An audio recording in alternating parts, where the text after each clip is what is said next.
But the human microbiome is a collection of organisms on the body or in the body. The gut was considered the largest reservoir because it has the largest quantity of bacteria. And the Human Microbiome Project, which is cited here at the bottom from Nature of 2007, had sort of declared that we now know what the human microbiome is for the gut. The problem with that statement is that all of that data was acquired from stool. And as you'll see, and as we've spoken about before, is that the colon may not be the surrogate for the entire digestive tract. In fact, I'll tell you right now, it's not.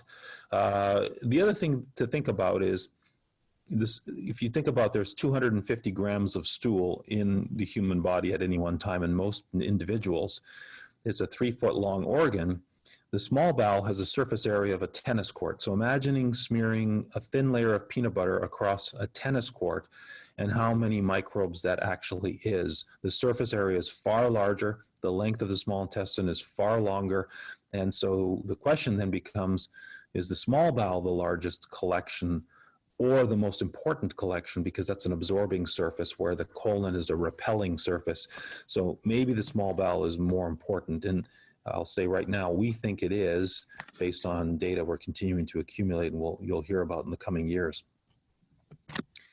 So small intestinal bacterial overgrowth, as you're all aware of, is a condition where the small intestine contains a tremendous amount of bacteria. Normally, it should contain a small amount of bacteria. But because of that, when you eat, all that fresh nutrients goes into the small bowel. The bacteria share in your feast and produce gas, and that gas can cause pain and nausea and changes in your bowel habits. And that's, in essence, what bacterial overgrowth is. That's the simple or simplistic definition of bacterial overgrowth. But as we continue to explore, the definition of overgrowth is getting more complicated. I apologize that it's getting more complicated, but medicine is that way, and you have to follow these leads. For example, which we'll talk about later, methanogens don't seem to colonize the small bowel principally. In other words, this methanogens can be in both in the colon as an overgrowth phenomenon, the small bowel, or both.